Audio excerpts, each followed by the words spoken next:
noite, meus caros companheiros. Nós estamos iniciando esta sessão que ocorrerá todas as quintas-feiras do mês de abril. Como vocês sabem, a ideia é fazermos debates interativos e no nosso problema que é atual, que é a Covid-19. Nós não teremos nenhum slide, nenhuma projeção, justamente porque queremos enfatizar perguntas e respostas. Essa sessão durará em torno de 60 minutos e nós pretendemos que seja bastante dinâmica, e acredito que será assim.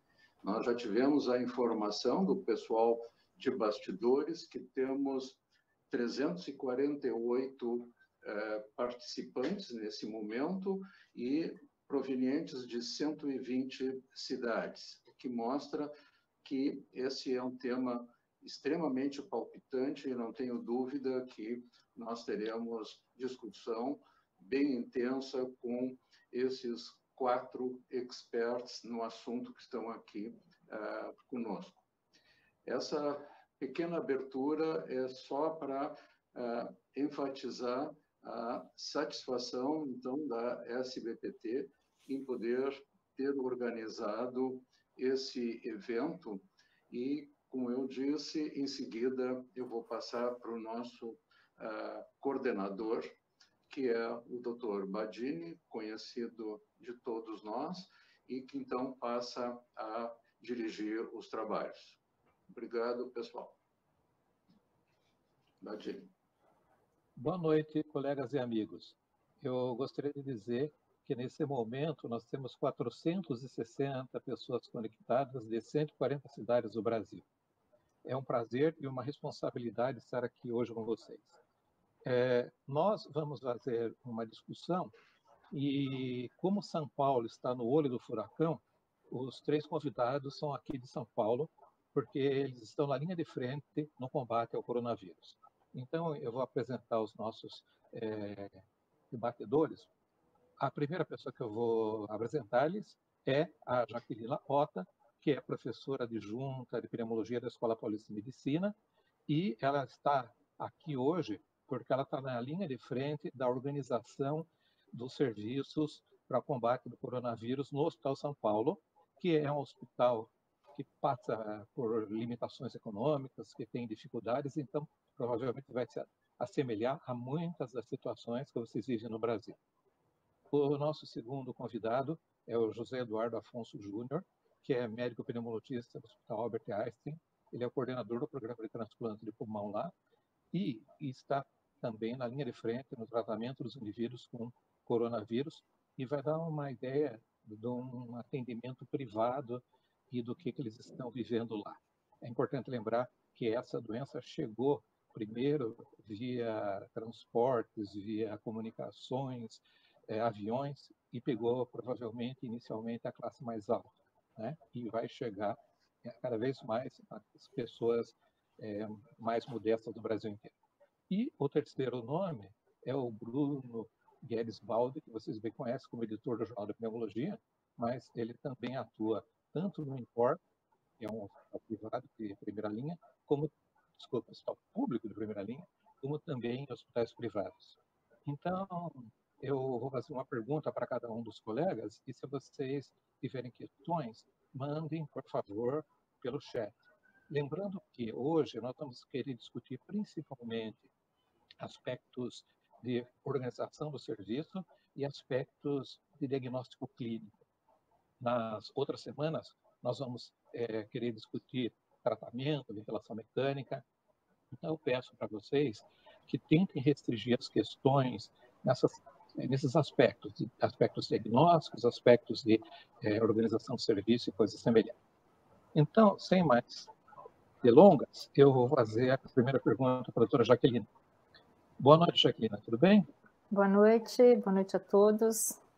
Então, me diga, quais são as dificuldades que vocês estão encontrando na organização do atendimento de pacientes com suspeita de Covid e quais são as soluções que vocês têm encontrado, vocês têm propondo?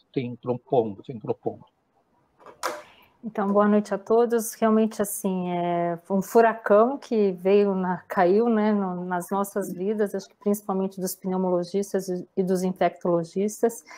E como o Badini comentou, é um desafio você tentar organizar uma estrutura num hospital que não tem todos os recursos. Então, a gente conseguiu fazer isso em pouco tempo, mas os desafios são grandes, eu acho que isso é interessante compartilhar com outros serviços, então desde estrutura, né, uma grande preocupação do nosso grupo foi garantir segurança para a equipe, então a gente está diante de uma doença que a gente está acostumado a salvar vidas, mas onde o profissional de saúde corre risco, né, então isso sem dúvida assustou muito todos os profissionais.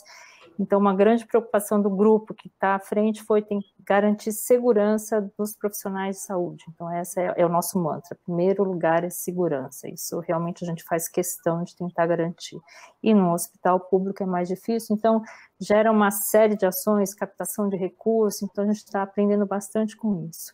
E outra coisa, para você garantir segurança da equipe, não basta só ter EPI. Hoje todo mundo acha que segurança é ter máscara, avental, gorro, óculos, não. Você tem que capacitar e treinar a equipe, então todo o corpo clínico que está à frente lá no Hospital São Paulo passa por um treinamento pela equipe da CCIH e para o atendimento inicial. Então, do ponto de vista, a gente conseguiu montar uma unidade que a gente chama de unidade de infecção respiratória, que é o pronto atendimento, né, para aqueles pacientes que vêm com síndrome gripal, e a gente faz uma pré-triagem para ver quem é interno ou quem não é interno.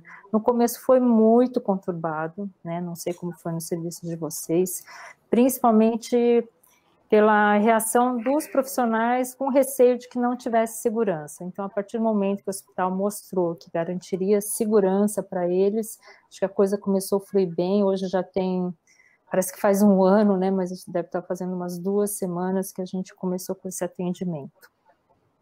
Aí o próximo passo, não foi só isso, a gente também está tentando evitar, os vários hospitais privados têm feito isso, então lá na Pneuma a gente vai começar na segunda-feira a fazer teleorientação, né, para evitar que os pacientes venham ao hospital, e principalmente a nossa preocupação, não só os ambulatórios públicos, quanto os consultórios foram fechados, a maioria não está atendendo, então os nossos pacientes crônicos vão descompensar. Então, essa teleorientação é no sentido tanto de triagem, como de orientar os nossos doentes crônicos, né? E outro desafio que a gente está tendo agora a gente está formando unidades de enfermaria lá no Hospital São Paulo, né, junto com a DIPA, com o Departamento de Moléstias Infecciosas, que também é um outro grande desafio. Tudo é muito novo, né? Você tem que ter equipe capacitada, você tem que ter segurança. A princípio, a gente montou uma enfermaria para dar retaguarda para UTI, mas a gente viu que enfermaria não dá. Tem que ter uma estrutura de semi-intensiva, porque os doentes complicam muito rápido. Acho que o Afonso e o Bruno podem comentar depois. Então, agora a gente está nessa fase. Essa semana a gente abriu essa unidade, mas com adequações ainda, então é um desafio muito grande, mas a gente está aprendendo bastante, tanto do ponto de vista de gestão de pessoas, logística de suprimento. Então, realmente, eu acredito que a pneumologia vai sair muito mais forte depois dessa crise toda que a gente está vivendo hoje. Então, é isso que eu introduziria para vocês nessa fase. Obrigado, Jaqueline. José Eduardo, já partindo, então, para o aspecto clínico, você, que deve ter sido um dos primeiros a atender pacientes com esse tipo de problema, quais são as manifestações clínicas que você tem observado nesses doentes, né? E quais são os parâmetros que a gente deve usar para definir um quadro grave que precisa ficar internado ou até ir para a UTI? Certo. Bom, quando a gente começou a atender pacientes com Covid, por mais que a gente tivesse estudado, lido séries de casos de outros países, a sensação que eu tinha é que eu ia encontrar um paciente gripado como se fosse um H1N1. E a evolução desses pacientes, em geral, é bem diferente de uma gripe. O que a gente habitualmente vê, e obviamente que tem variabilidade entre os pacientes, é um quadro de dor de garganta, fadiga, mialgia, febre, que habitualmente nos 7 primeiros dias acaba evoluindo de uma forma mais benigna, e de repente, por volta do 7º dia, esses pacientes pioram a febre, começam a ter sintomas respiratórios mais evidentes, especialmente tosse e dispneia. Então, essa é a grande surpresa da evolução. Os pacientes não pioram tão rápido no começo, isso é a maior parte dos pacientes, mas aqueles que pioram, habitualmente pioram lá pelo 7º ou 8º dia. Coriza é um sintoma pouco frequente, então é outra coisa que diferencia muito isso de uma gripe por influenza. Então, a gente não costuma ver o paciente com o nariz escorrendo, rinorreia, congestão nasal, embora esses sintomas possam aparecer. E o que chama atenção é justamente isso. Muitos pacientes vão ao pronto atendimento porque tiveram febre, mialgia, está todo mundo apavorado por causa do coronavírus, então eles vão rápido ao atendimento médico, ou pelo menos se consultaram à distância com algum médico de referência, passam relativamente bem por alguns dias, muitos deles fazem tomografia muito inicial, e não tem nada, e aí quando eles voltam ao atendimento, lá pelo 6º, 7º, 8º dia, aí os que têm a oportunidade de repetir a tomografia, você já costuma ver aquelas imagens em vidro fosco que são bem características. E aí tem esse período crítico entre o 7º, 12º, 13º dia, em que os pacientes pioram progressivamente, independente do que você faça. Aí são aqueles que foram internados, que têm critérios de gravidade. A gente tem que lembrar que 80% não passa do quadro inicial de uma síndrome viral, com mialgia, febre, um pouco de tosse. Mas aqueles que internam por alguns critérios de gravidade, é impressionante, porque independente do que você faça, ele continua tendo febre, continua piorando marcadores inflamatórios. Eu caí na besteira de alguns dos primeiros casos, repetir tomografia lá pelo 5º dia, a hora que o paciente dava um sinal de melhora, e a tomografia piora ainda. Então, essa fase do momento da internação até uns 5 dias para frente, você vê muito pouca melhora. E nesse período tem aqueles pacientes que acabam degringolando de vez, aqueles pacientes que evoluem com insuficiência respiratória mais grave e acabam precisando de terapia intensiva, precisam de suporte ventilatório. Você me pergunta quais são os marcadores de mau prognóstico para esses pacientes. Alguns já são bem claros, né? Obviamente, saturação baixa, obviamente também aqueles pacientes que têm epidemiologia para complicação, então pacientes com doenças crônicas, imunossuprimidos e idosos. Uma coisa que nós temos notado, além do dedímero, que é um marcador de pior desfecho, pacientes com insuficiência renal, mesmo que seja uma variação pequena da creatinina em relação ao basal, são pacientes que habitualmente vão pior também. E uma coisa que eu tenho chamado a atenção, porque muitos pacientes jovens, quando a gente vê a letalidade, especialmente os pacientes mais idosos e com comorbidades, a gente tem que lembrar que muitos pacientes sem esses fatores de risco para pior desfecho, eles acabam ficando graves também. Então, pacientes jovens, sem doenças de base, eles acabam ficando graves também. E uma coisa que me chamou a atenção em alguns casos, tem alguns pacientes jovens e saudáveis com uma tomografia horrorosa, com mais de 50% de acometimento, que tem saturação boa.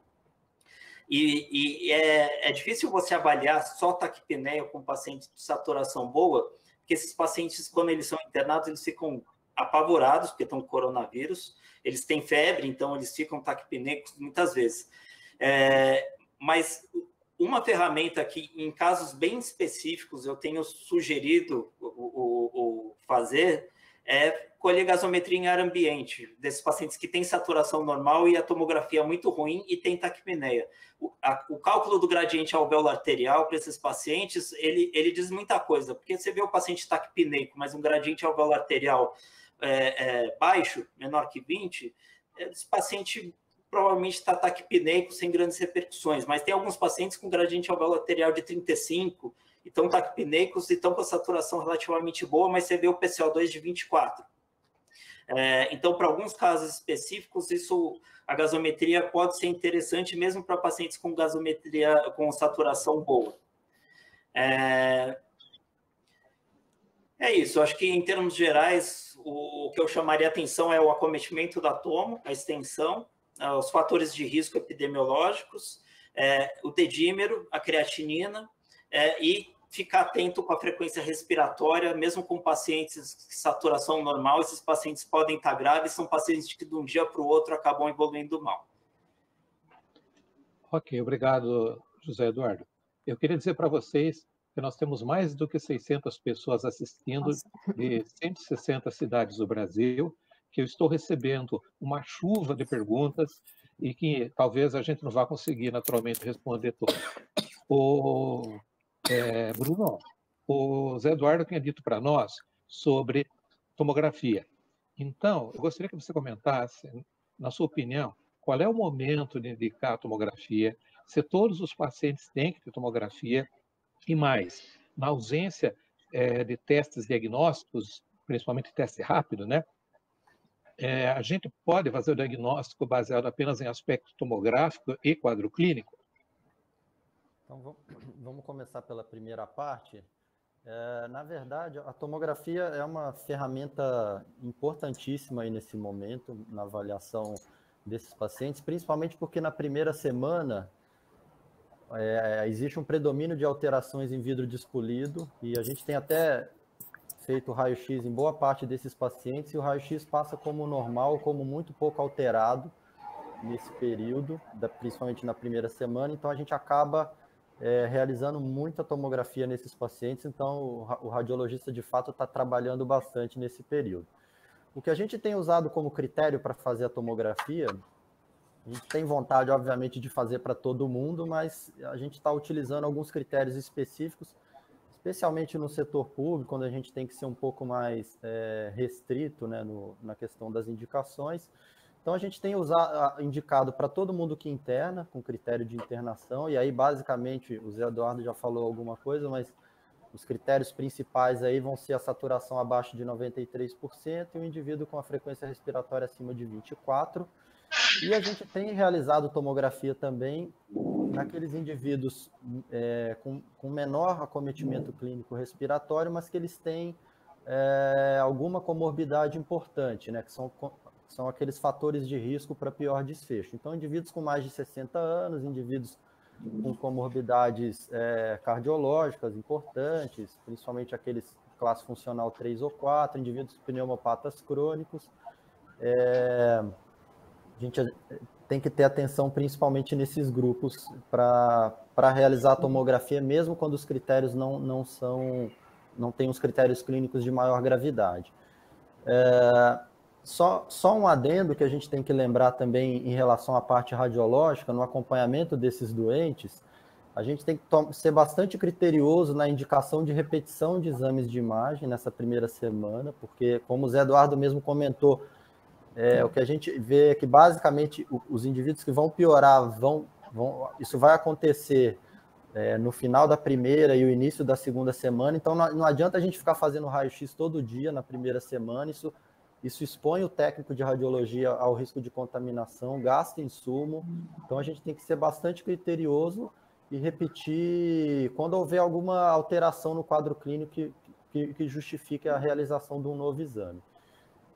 Em relação à parte do papel da tomografia no diagnóstico, isso é uma situação que tem sido bastante discutida, não só pelos grupos que têm estudado mais isso, o grupo chinês, o grupo italiano e até já alguns grupos americanos, mas a gente tem discutido também bastante aqui com o pessoal da radiologia do INCOR e de alguns hospitais privados também. Óbvio que o padrão, nesse momento, existe um padrão tomográfico clássico de maior chance de acometimento de doença da COVID, que é aquela doença quando o padrão em vidro fosco predomina nas bases, até poupando um pouco a região subpleural, mais em regiões posteriores. Esse é o padrão clássico. Mas a gente viu que muitas vezes a gente tem manifestações tomográficas distintas. Tem paciente que às vezes a doença predomina bem nas regiões superiores, outros o padrão predomina nas regiões mais centrais. Então existe um padrão clássico, mas não existe uma especificidade grande em relação a isso. E outras infecções virais, a gente também tem tido um número grande de infecções por influenza aí nesse período, eles podem dar esse padrão de tomografia. Então, a tomo vai ter um papel importante, mas a gente considera que, nesse momento, só o quadro clínico e só o padrão tomográfico, eles podem sugerir, mas eles não são suficientes para confirmação diagnóstica. Então, até o momento que a gente tem de ferramenta, é que a gente precisa da realização dos 3 swabs para avaliação do PCR do COVID, do coronavírus. Ok, obrigado, Bruno. Olha, pessoal, nós temos quase 700 pessoas online de mais de 160 cidades e uma tonelada de perguntas. Então, eu vou começar a triar essas perguntas em função do que a gente se propôs a discutir hoje, porque tem muita questão sobre tratamento, nós vamos deixar o tratamento para outro dia. Eu vou tentar me concentrar nesses aspectos diagnósticos e de organização do serviço de saúde. Tem uma pergunta do Edilânio, lá de Teófilo Otoni, sobre o teste rápido para diagnóstico de coronavírus. E eu vou estender essa pergunta para a Jaquelina no seguinte aspecto. Profissionais da saúde também estão bastante expostos. E se existe indicação, eventualmente, de ficar fazendo teste rápido, que eu até sei que não está plenamente disponível ainda, periodicamente para esses indivíduos que são profissionais da saúde, você sabe dizer alguma coisa para nós? Hoje, essa é uma grande discussão, até por 2 motivos, né? Nós estamos tendo muita baixa de profissionais de saúde ou por contato, ou por estar sintomático.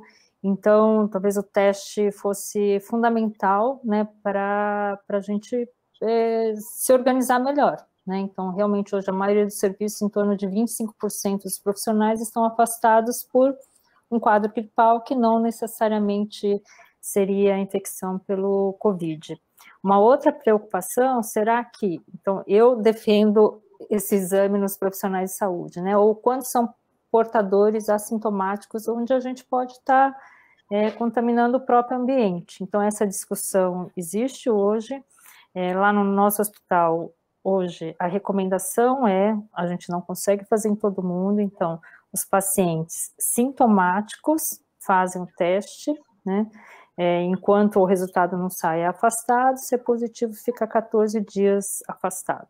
Os pacientes que tiveram contato mais próximo com algum caso que era suspeito, sem a devida proteção, porque não sabia que era um paciente COVID positivo, então, hoje a orientação é que esse funcionário passe a usar máscara, mas não faz o teste por limitação de exames. Então, a recomendação hoje no nosso hospital é essa, né? Mas eu particularmente acho que talvez estudos epidemiológicos em hospitais, né, tivessem um papel importante para até a gente poder organizar mais a força de trabalho, ou mesmo não disseminar a doença dentro do hospital. Então, mas a discussão eu posso fazer o teste hoje, eu ainda estou negativa, talvez daqui a 3, 4 dias eu esteja positivo, então talvez um segmento, né, fazer cortes de segmento, então existe toda essa discussão, eu acredito, no mundo inteiro, ou mesmo no Brasil, acho que o Rio Grande do Sul iniciou estudos nesse sentido. Ok, muito bom. Veja só, o Alexandre Pinto Cardoso pergunta que marcadores laboratoriais guardam relação ao prognóstico. O Zé Eduardo já abordou isso, mas você podia enfatizar para nós, novamente, na sua opinião, o José Eduardo, quais são os marcadores laboratoriais que têm relação com o prognóstico? Já está bem documentado a questão do dedímero, né? Então, existe lesão endotelial relacionada ao vírus e é interessante que tem casos de colegas, mais do que um, de pacientes que tiveram boa evolução do quadro pulmonar, receberam alta e depois tiveram tromboembolismo pulmonar em casa. Tem até uma questão de discussão, alguns grupos comentam sobre indicação ou não de anticoagular esses pacientes, né? Então, tem que ficar atento com o risco protrombótico que essa síndrome causa nos pacientes. A gente tem visto também que a alteração de função renal também é um sinal de alerta para os pacientes que vão evoluir mal. Tanto é que dos pacientes intubados, que a instituição que eu trabalho está cuidando, uma porcentagem considerável está em terapia de substituição renal. E, habitualmente, a evolução com piora da insuficiência respiratória acaba vindo concomitante a uma piora da função renal também, mesmo pacientes que não estão com nenhum tratamento que seja nefrotóxico. Fora isso, o principal é o quadro clínico mesmo, porque se você fosse basear em marcadores inflamatórios, por exemplo, proteína C reativa, tem pacientes que estão muito bem com PCR que não para de subir, e tem pacientes que acabam evoluindo muito rápido, sem ter grandes alterações de marcadores inflamatórios. O que o Bruno falou também, até um critério de internação, a questão da frequência respiratória acima de 24, a saturação abaixo de 93. Examinar o paciente é bem fundamental, assim, não a variabilidade dos exames em relação e a dissociação com o quadro clínico, ela não é infrequente. Então, é importante se atentar a alguns marcadores de exames de sangue, mas, assim, olhar para o paciente ainda, sentir como que ele está evoluindo ao longo dos dias, é bem importante. Aquilo que o Bruno falou tem muito sentido. Então, a evolução radiológica dos primeiros dias, ela não diz muito a evolução clínica do paciente. Então, tem pacientes piorando claramente a imagem pulmonar, e esses pacientes acabam não piorando clinicamente. Então, o segmento radiológico tem que ser visto com bastante ponderação, especialmente pela escassez de recursos que a gente vem enfrentar. Não sei se vocês querem complementar com alguma coisa, Bruno e Jaque. Eu acho que lembrar da extensão da tomografia, né? Que quando você tem o que foi visto em cortes maiores aí já descritas, é que o indivíduo com acometimento tomográfico acima de 50%, isso às vezes é difícil de avaliar, mas quando a gente vê uma tomografia que tem muita lesão, ou pegando 3 ou mais lobos pulmonares, a gente tem que ficar atento, porque esse indivíduo ele tem um risco maior de ter um desfecho desfavorável, né? Um outro critério que a gente tem usado é o critério clínico também, né? Lá, como a gente está com uma enfermaria que ou a enfermaria ou é a SEMI, né? Então, o paciente que, às vezes, tem um infiltrado pulmonar difuso, está clinicamente estável, mas está no 3º dia de início de sintomas. Esse, a gente mantém uma vigilância muito maior do que aquele que já está no 10º dia, 14º. Então, isso a gente fica um pouquinho mais tranquilo, para isso eu posso deixar na enfermaria mesmo e não na SEMI. Então, acho que tempo de início de sintomas, ou tempo de início dos sinais de alerta, né, tem feito com que a gente aumente ou não a vigilância para esse paciente. Ok. Veja só, eu tenho uma pergunta para o Dr. Chatkin. Ele não deveria participar do chat, mas eu acho que é uma pergunta tão importante. Quem pergunta é Carlos Daniel Randar, de Colombo, no Paraná. O médico pode escolher entre participar ou não dos atendimentos dos pacientes com suspeita de Covid? Esse é um problema ético importante, né? Lógico que nós não deveríamos atender se não tivéssemos com o máximo de proteção disponível. Certamente, essa é uma posição difícil de ser sustentada para qualquer familiar e para qualquer doente. Na realidade, nós temos que lutar com todas as nossas forças para que o nosso profissional que está na linha de frente tenha as melhores condições compatíveis com o nosso país. A gente sabe que a dificuldade é muito grande, o número de unidades sanitárias, postos de saúde, hospitais, UTIs, salas, são muitas, né? E possivelmente as necessidades ainda vão aumentar. Alguém comentou que estávamos no olho do furacão. Eu acredito que o olho mesmo talvez ainda não tenha chegado em muitas cidades do país ou regiões, talvez São Paulo e Rio, mas aqui no Sul está se aproximando, a gente percebe dia a dia o aumento do número de casos. São informações que eu tenho, estou na faixa de risco, então não estou na linha de frente, mas, para não fugir do assunto, eu acho que tem que atender. Na realidade, a função nossa é atender com a condição que for disponível, com os cuidados que se possa ter. Não está se dizendo aqui que tenha que ser um herói e tentar uma espécie de suicídio. Não é isso. Tem que tentar conseguir o que for possível. Okay. Deixa a Jaque primeiro, depois. Não, eu acho que esse é um ponto fundamental, né? Principalmente para a gente que trabalha no hospital público. Essa é uma situação onde que afloram vários sentimentos, isso acho que cada um teve a sua experiência, mas o que eu falo para o grupo, né, é que a gente tem que ter segurança, né? Eu acho que a gente deve atender sim, nós somos pneumologistas, somos médicos, a gente tem que atender esses pacientes, mas tem que ter segurança. Então, o mantra é segurança. Não adianta a gente perder a nossa força, né? Entubar sem condições, entubar sem máscara, entubar. Isso não deve fazer. Então, isso eu falo para o grupo, os residentes, não devem fazer se não tiver proteção. Numa pandemia, é assim que a gente deve atuar. Porque se o profissional morre, quem vai cuidar dos outros, né? Então, daí sim, os gestores têm que ter o papel de captar recursos, se vira, né? Hoje, realmente, a criatividade está, né? Todo mundo inventando substitutos para máscara, para óculos, mas, sem dúvida, existe uma preocupação, isso está acontecendo no mundo inteiro. Então, hoje a gente até tem recurso, mas não tem onde comprar. Hoje não tinha avental, né? Então, saiu correndo para comprar avental, mas não tinha ninguém vendendo avental.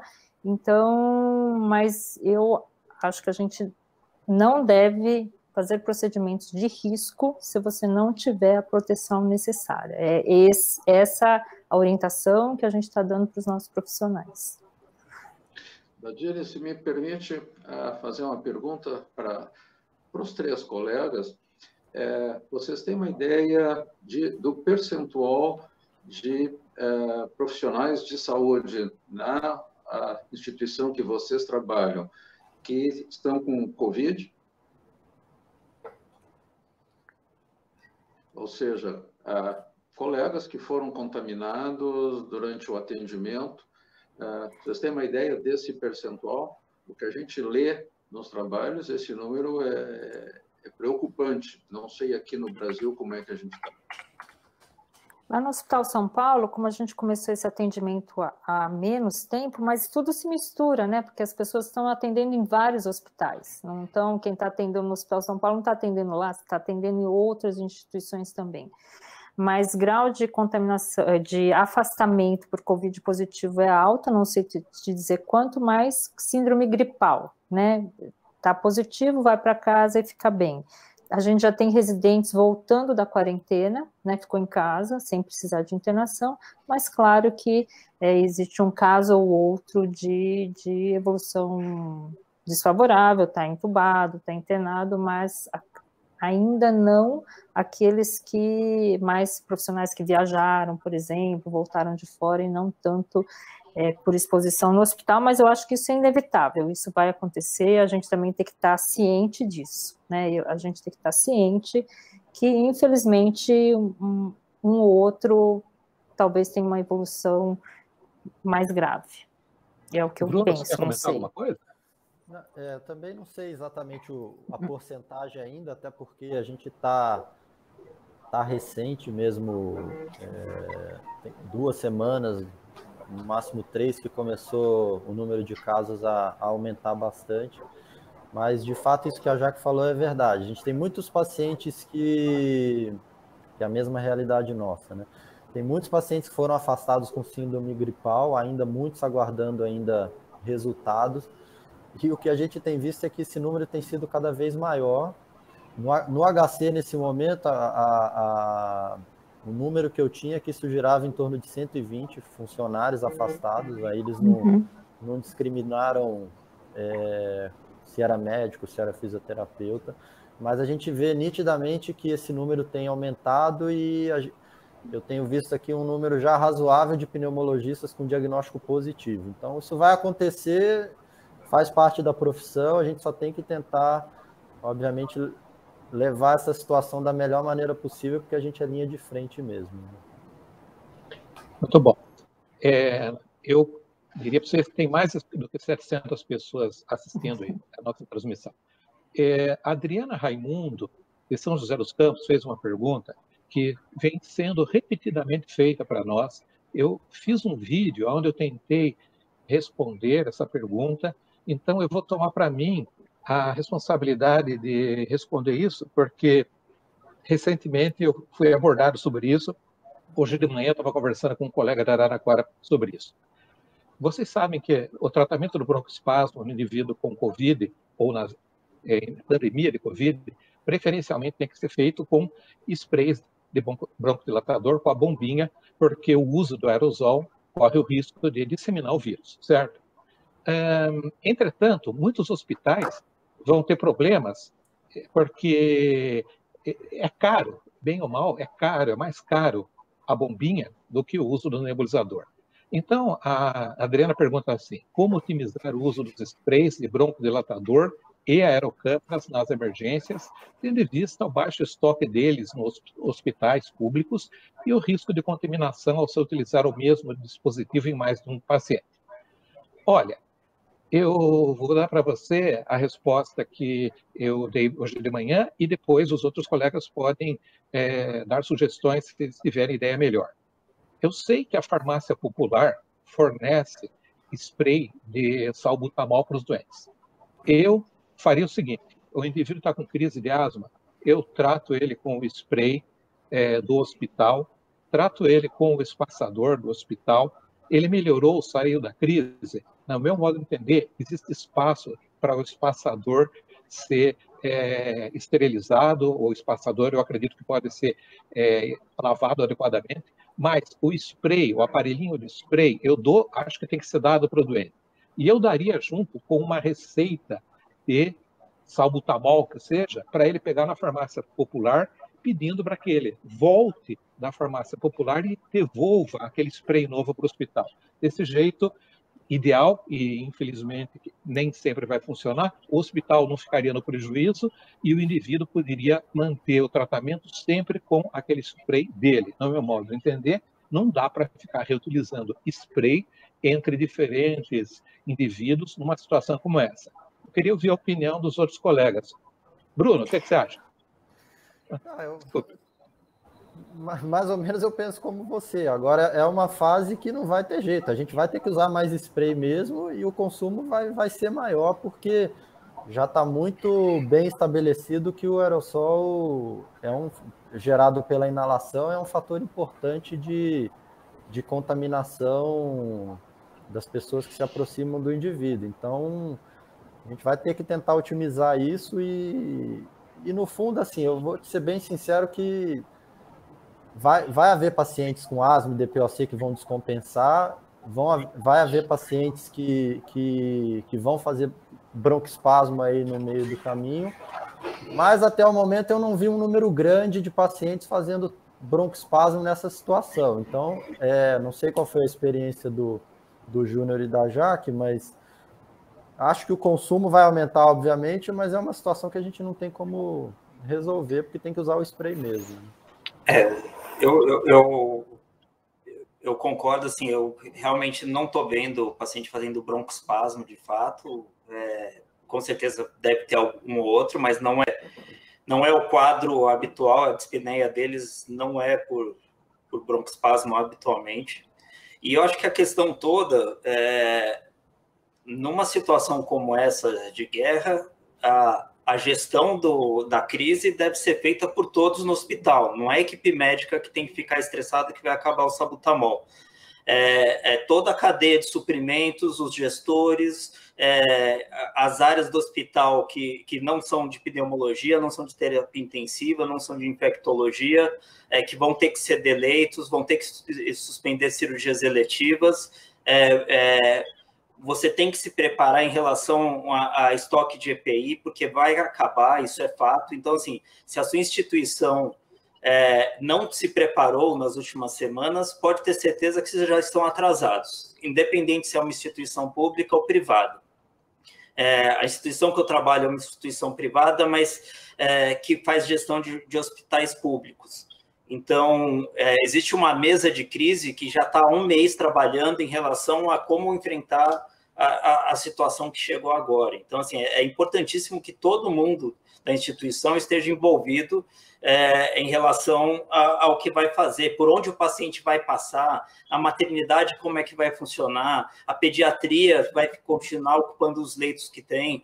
Então, assim, isso é um problema de todos, não é problema exclusivamente daqueles que estão trabalhando na linha de frente. Se a gestão do hospital não se preparou agora, pode ter certeza que ela está atrasada e precisa tomar providências urgentes. Acho que dentro... tanto do salbutamol, né? Então, hoje, diferente na fase inicial, que tinha um quadro epidêmico, voltou de viagem, então hoje não, qualquer um com sintoma gripal, até prova em contrário, né, pode ser Covid. Então, no nosso pronto-socorro, que a nebulização é um do lado do outro, a gente, vamos ver até onde a gente consegue, mas hoje as inalações os broncodilatadores estão sendo dados com salbutamol spray, com espaçador, né, o espaçador fica no hospital, a gente esteriliza, o salbutamol a gente dá, né, o doente leva para casa, Covid ou não Covid. Então, essa foi uma medida que a gente tomou, não sei quanto tempo a gente vai sustentar. Aí, dentro do que o Zé Eduardo falou, isso é fundamental. Então, as pessoas numa fase inicial, não, eu preciso de EPI, todo mundo querendo N95, querendo avental impermeável, se todos não tiverem consciência de uso adequado dessa EPI, porque às vezes você vê o cara do administrativo com N95, né? Então, se a gente não usar com critério, vai faltar para todo mundo, e aí na ponta, naquele que precisa mesmo, vai entubar, não vai ter EPI adequada. Então, uma coisa que a gente instituiu também, que a máscara de pano funciona ou não funciona, mas talvez para aqueles que venham para a unidade de infecção respiratória, o paciente que vai ficar esperando lá, meia hora, uma hora só, ao invés da gente dar a máscara cirúrgica na hora que a gente chega, talvez dar uma máscara de pano, que tem muitos costureiros fazendo, doando, então a gente vai ter que, além de se preparar, ter criatividade e ter consciência, né? Porque se cada um quiser usar um monte de avental, vai faltar. Acho que começou a faltar, né? Só uma sugestão dentro dessa linha, acho que isso a gente não incorre, na primeira semana isso acabou ficando confuso, já definir previamente em quais os locais as pessoas vão usar máscara cirúrgica, em quais os locais vão usar N95, em quais locais não vai precisar de máscara. Isso dá uma grande otimizada nos recursos, aí na utilização das máscaras, que é um dos primeiros insumos aí que falta aí nesse período de utilização grande.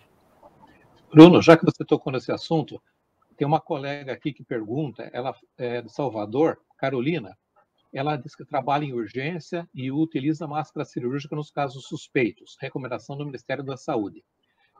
Na verdade, acho que ela diz que o Ministério da Saúde só sugere N95 se produzir aerosol. Correto, é isso. A verdade, ela quer saber como deve proceder, como casos suspeitos. Quando é que se deve usar máscara cirúrgica e quando que deve se usar a máscara N95? O que a gente tem feito lá no INCOR, principalmente na parte de emergência, as pessoas da recepção, elas usam a máscara cirúrgica em todo mundo, eles fazem uma triagem inicial para avaliação desses sintomas que potencialmente levam à produção de aerossol. Se houver a presença de um desses sintomas, o paciente é levado para uma ala específica lá dentro. E como a gente acaba atendendo o paciente, acaba examinando, a proximidade acaba sendo muito maior, dentro da ala específica, a gente acaba utilizando a máscara N95. Então, se o indivíduo tiver mais sintomático nesse sentido, o mais prudente é usar a N95, porque ela traz uma segurança maior quando existe essa proximidade maior. Mas é um assunto que dá muita polêmica mesmo, né? Até acho que isso vai entrar também na questão de gestão de insumos, porque você não vai ter máscara N95 para todo mundo, mas pelo menos até o momento é isso que a gente tem feito lá. Na verdade, a N95 seria melhor, na ausência dela, a máscara cirúrgica, e na ausência da máscara cirúrgica, uma máscara caseira. Infelizmente, essa é a realidade. Lá no hospital, acho que isso é importante, porque causa uma polêmica, né? Nós estamos seguindo a orientação da Anvisa, da OMS. Então, no atendimento na unidade respiratória, a gente está usando máscara cirúrgica, não está usando N95. Isso foi uma discussão muito grande. Então, eventualmente, tem um profissional ou outro usando porque ele comprou a dele, né? E tomar muito cuidado, que a máscara, às vezes, dá falsa impressão de segurança. Então, você vê a máscara, o cara com a máscara cirúrgica põe a mão aqui, depois põe no cabelo. Então, não basta usar máscara, você tem que saber usar máscara. E uma coisa que a gente está, claro, às vezes vai se aproximar do doente, ele pode dar uma tossida em você, então a gente está usando aquele escudo facial, né, que foi até produzido pela Unifesp, com acetato, então máscara cirúrgica, escudo facial, avental de gramatura 30, não está usando impermeável na porta. Então, são formas da gente, senão vai faltar para aquela pessoa que vai entubar. Isso que todos têm que entender, mas é um processo de educação, né? Tem que falar, senão realmente gera uma insegurança na equipe muito grande. Ok, nós temos mais ou menos 10 minutos e uma tonelada de perguntas. Essa aqui é para José Eduardo. José Eduardo, se você tem um indivíduo com um quadro clínico muito sugestivo de coronavírus, e ele testa negativo, o que você faz com ele? Você repete o teste depois? Você manda ele embora? Dificilmente a gente vai ter o resultado do teste a hora que é feito, né? Então, se o quadro clínico é sugestivo, tanto do ponto de vista de sinais e sintomas, tempo de história, e nesses casos...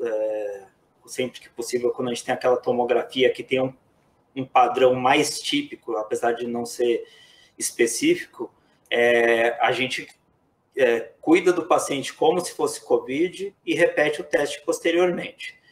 Muitas vezes, esses pacientes acabam comentando que alguém da família testou positivo já. Atualmente, eu estou com um paciente internado que fez teste, deu negativo, repetiu, deu negativo, só que a esposa deu positivo e os pais dele foram positivos. Não tem por que eu fazer a terceira vez. Esse paciente não tem outro diagnóstico para ele. Então, ele tem painel viral para outros vírus negativo também. Então, a princípio, é COVID e a gente está mantendo a manutenção do quadro clínico como se fosse.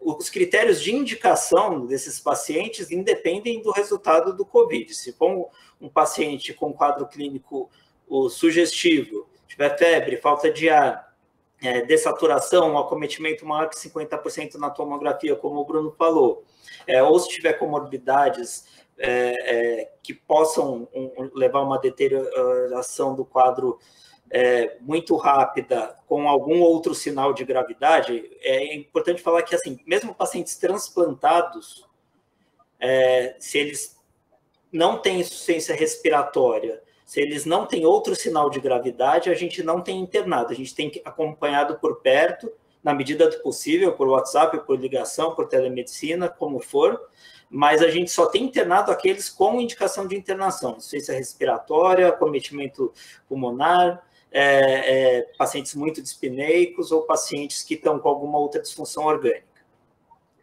Então, a resposta podemos repetir o exame, é preferível ter uma certeza, especialmente quando não tem epidemiologia com outros parentes positivos, e se é um quadro eventualmente duvidoso, mas assim, não exclui que você trate como se for quando o quadro clínico é sugestivo no momento de crise que a gente está.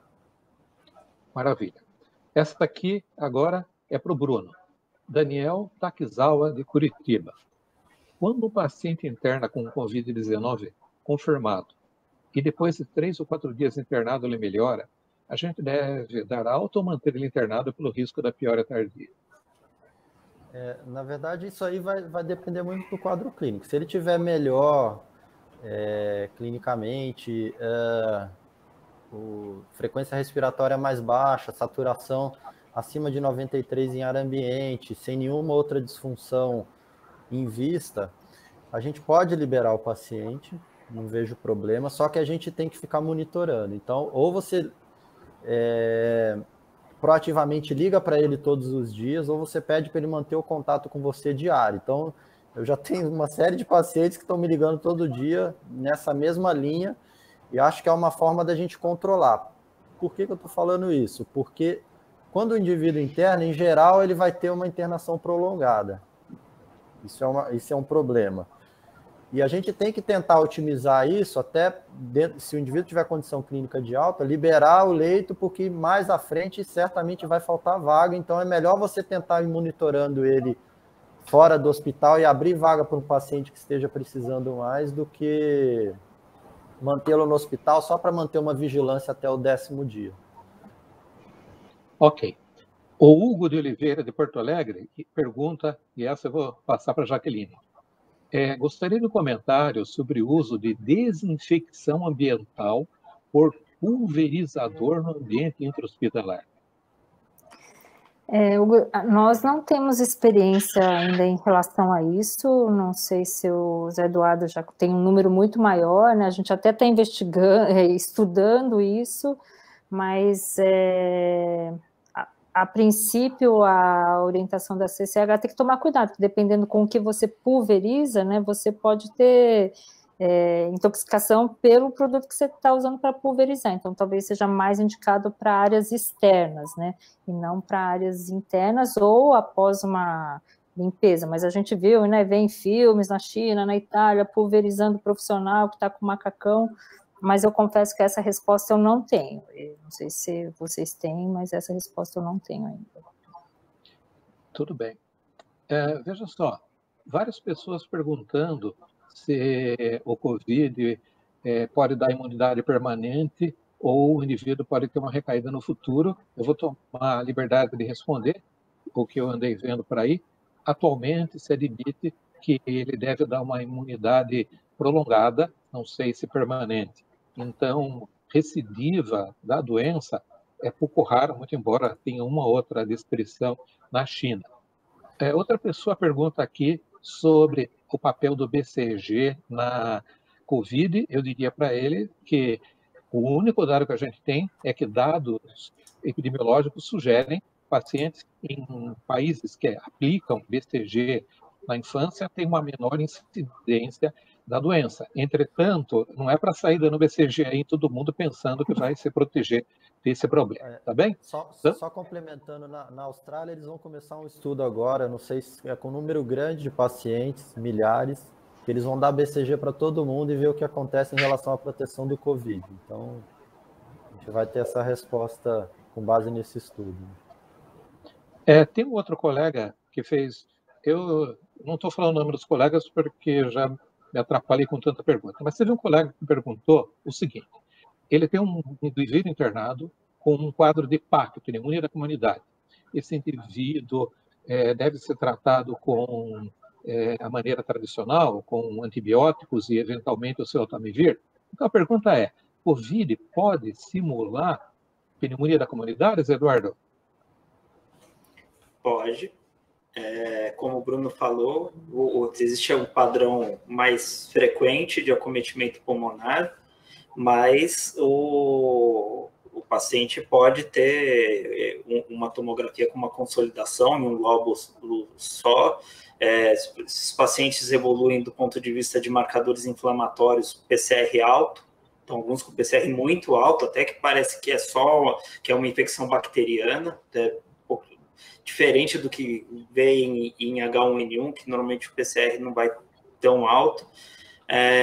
Então pode sim, e tem que lembrar a possibilidade de ter duas infecções concomitantes, né?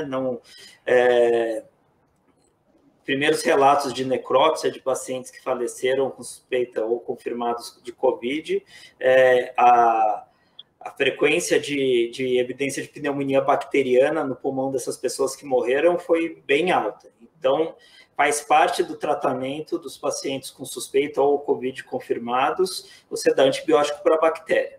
Como não tem tanta coisa que a gente possa fazer do ponto de vista específico, a gente acaba tratando uma possibilidade de infecção secundária.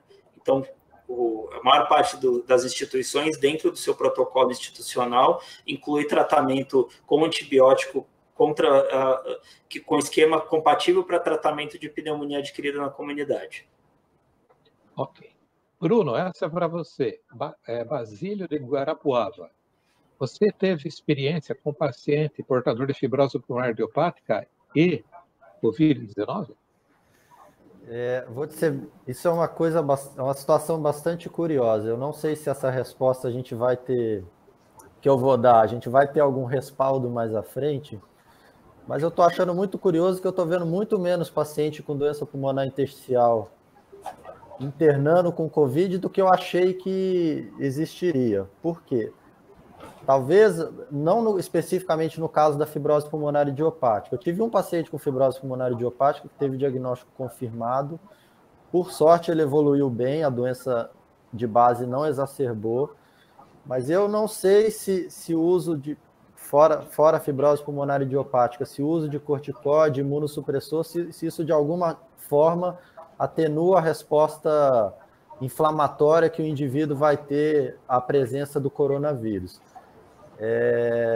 Então, assim, eu não vi muita coisa na literatura em relação a isso e eu acho que a gente precisa de mais algumas semanas para ter uma experiência maior em relação a isso, mas é só uma suspeita. Se me permitir comentar uma coisa, eu só queria relembrar, na minha opinião, e deve ser a opinião de vocês também, se o indivíduo estiver fazendo uso de antifibrótico, não tem indicação para suspender por causa do risco de ter coronavírus. Ele deve continuar as medicações normalmente, correto? E mesmo que ele tenha um caso leve da doença, eu acho que não deve suspender a droga. Eu acho que só você vai considerar, eventualmente, mexer na terapia se ele tiver com um quadro grave, e aí o médico que o assiste toma a decisão que achar melhor. Fala, Jaque, o que você ia dizer? Esqueci. Não, tem alguns relatos de pacientes transplantados em uso de corticoide imunossupressor que sugerem que parece que a resposta inflamatória é menor, né? O grupo da Reumato nota que não tem tantos pacientes com doenças reumatológicas com COVID, então talvez realmente exista essa proteção, né? Essa resposta inflamatória tão acentuada. O Zé Eduardo, um colega pergunta qual seria a taxa de falsos negativos dos exames, já que você tocou nesse assunto. A gente já sabe isso? Tem diferentes tipos de kit, né? Então, certamente há uma variabilidade entre os falsos negativos. E eu acredito, eu não sei se existe uma evidência clara em relação a isso, que o momento que você testa o paciente também tem impacto na positividade. Se você testa muito no comecinho, a chance de um falso negativo é maior. O que eu li já li 63% de sensibilidade, já li 90% de sensibilidade, mas certamente há variabilidade entre os kits. Então, tem kit que deve vir. Eu não sei se a questão é a qualidade ou se é o tempo que você faz o exame. E uma coisa muito importante é a técnica de coleta do swab. O swab não pode ser feito com delicadeza. Como brincam, tem que cutucar o cerebelo. tem que enfiar lá dentro da narina, lá dentro da garganta, não é para fazer na borda da narina ou na bochecha, tem que ser uma amostra bem significativa da pessoa, isso certamente tem impacto na sensibilidade do teste. Tem algumas pessoas perguntando sobre critérios de cura. Essa é para o Bruno e para o Zé Eduardo. Qual o critério de cura? Tem que ser uma cura bacteriológica, ou melhor, virológica? Tem que ter PCR negativo? Então, o ideal é se você tiver, assim, já antecipando ao Zé aqui, mas se você tiver a disponibilidade, eles consideram que se você tiver 2 testes consecutivos negativos, você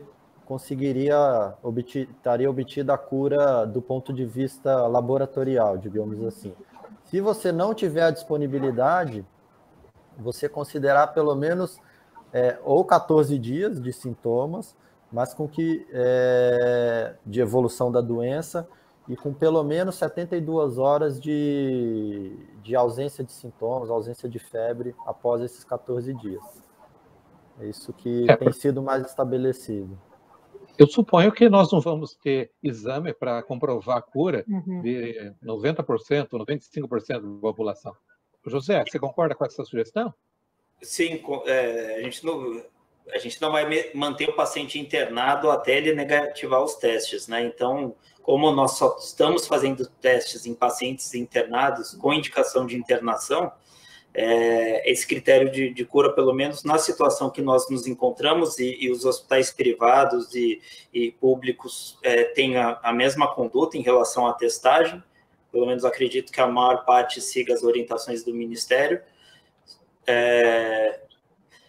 Então, o critério clínico será mais razoável na nossa situação do que o critério de exame. E lembrar que a tomografia também não serve de base, porque ela vai demorar bastante tempo para melhorar. Então, não adianta esperar que com 15 dias a tomografia vai estar normal, mesmo o paciente assintomático, porque não estará. Ok. Pessoal, são 21h05. Eu vou pedir para cada um dos debatedores, vocês 3, fazerem um curto comentário, porque nós já estamos estourando o nosso tempo. Eu estou adorando, mas, infelizmente, nós temos limitações de tempo. Jaquelina, você pode dar uma mensagem curta aí para os nossos participantes? Para quem ainda realmente não está com boom, se preparem, como o Zé Eduardo falou, né? Tem que preparar a equipe, capacitar a equipe, uma boa relação com os gestores, para a gente conseguir enfrentar, né, essa pandemia. Então, se preparem em todas as escalas, né, de insumo e capacitação, principalmente. José Eduardo. Eu acho que o tema tem que ser levado com bastante seriedade pelas instituições. Eu acho que tem que haver uma comoção geral, mesmo das pessoas que não trabalham, não são pneumologistas, infectologistas, intensivistas. Todo mundo tem que participar de alguma forma positiva para essa epidemia. A situação tende a piorar, o coronavírus já chegou na população usuária do SUS, então a propagação tende a piorar consideravelmente, até porque essas pessoas têm menos condições de fazer um isolamento horizontal adequado. Então, esse é um problema para todos. Eu acho importante, dentro das instituições, todos se envolverem, fazerem reunião de crise mais de uma vez por semana, decidir onde cada um pode ajudar, o farmacêutico, o administrativo, todo mundo tem que estar junto para enfrentar isso daí, porque a situação realmente é feia. Se entrar num covidário, entre aspas, que é onde o paciente fica, é uma situação angustiante para quem não viveu, e se prepare para viver essa situação. Você se sente doente só de entrar. Volta para casa, dá dor de garganta, dá calafrio, dá dor no corpo, e é impressionante. Então, é uma situação bem crítica mesmo, preparem-se. Bruno, por favor. Não, só parabenizar inicialmente a sociedade pela iniciativa. Eu acho que esses fóruns de discussão, eles vão ser fundamentais daqui para frente, acho que em todas as sociedades médicas que já têm acontecido. A gente aprendeu muito com a experiência da China, com a experiência da Itália e da Espanha, e agora a gente está vivendo uma nova experiência e a gente, obviamente que a situação já está ficando crítica, mas ainda faltam algumas semanas para a gente entender melhor qual que vai ser de fato o comportamento da Covid aqui, principalmente agora que chegou nas comunidades usuárias do SUS. Isso que a Jaque e o Zé Eduardo falaram é fundamental. Estruturem-se, porque eu já conversei com algumas pessoas de fora de São Paulo, tem algumas pessoas que ainda não acreditam que a doença vai chegar de uma maneira muito agressiva no local, e depois que chegar a gente não tem como controlar. Esse é um problema muito sério. Então, é importante estar tudo antecipado, tá tudo preparado para enfrentar, porque ela vai chegar em todas as comunidades e, na minha visão, a gente só vai ter um controle da situação quando a maior parte da população estiver imunizada. Então, é isso. Pode só um pouquinho. Última palavra, Badini. Eu acho que é fundamental, acho que assim, é um momento onde a gente tem muito para crescer, né? Aprender gestão, gerar conhecimento. Acho que nós, como sociedade, universidades, a gente tem que fazer isso também. Os jovens não podem estar fora dessa história, né? Não dá. Acho que os médicos todos que estiverem fora de risco têm que participar disso. A gente vai crescer muito, a gente tem tudo para a gente tentar diminuir ao máximo o risco para a população. Então, acho que é um papel nosso, o pneumologista está à frente disso, a gente não pode fugir dessa obrigação. Acho que isso é uma mensagem muito importante. Ok. Veja só, pessoal, antes de passar a palavra para o Dr. Schachten para encerrar, eu gostaria de primeiro comentar que esse evento só foi possível por causa que a Chiesi cedeu um horário que ela ia utilizar para fazer um outro tipo de atividade, e então a sociedade está extremamente agradecida à Chiesi. Segunda coisa é que tem muita pergunta sobre tratamento.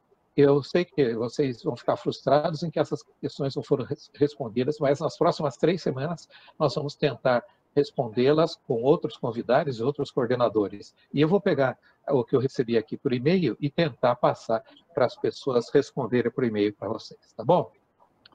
Professor Schachten, poderia encerrar, por favor? O que eu tenho a dizer é que a SBPT está muito orgulhosa desse evento e que vai, como disse o doutor Badini, continuar todo o mês de abril, e talvez a gente consiga estender também um pouco adiante durante o mês de maio. A escolha dos colegas que vieram aqui foi perfeita, não só pela qualidade das informações, segurança do que nos contaram, mas também por serem jovens. Esse foi um aspecto... claro, está sorrindo, mas é plena verdade. A ideia é justamente essa, né? Que nós tivéssemos, nesses eventos, nessas sessões, gente que está na linha de frente, sentindo o problema, como é que conseguiram resolver cada uma dessas situações que, às vezes, não estão ainda nos artigos, e certamente isso não está nos livros, porque nem deu tempo ainda de se fazer uma avaliação adequada. Então, obrigado a vocês, obrigado aos 700 e muitos colegas que ficaram conosco, e quinta-feira que vem estaremos aqui. O assunto da próxima sessão será o que podemos fazer além do isolamento e da higiene das mãos para tentar ajudar na contenção da Covid. Nós teremos gente que trabalha nessa área e vai dizer, bom, tem coisas para serem feitas ainda, não tem mais, é isso mesmo que tem que fazer, lockdown ou não faz lockdown. Então, acho que vai ser tão produtiva quanto foi essa noite. Obrigado, pessoal, e boa noite. Boa noite. Boa noite. Tchau. Boa noite.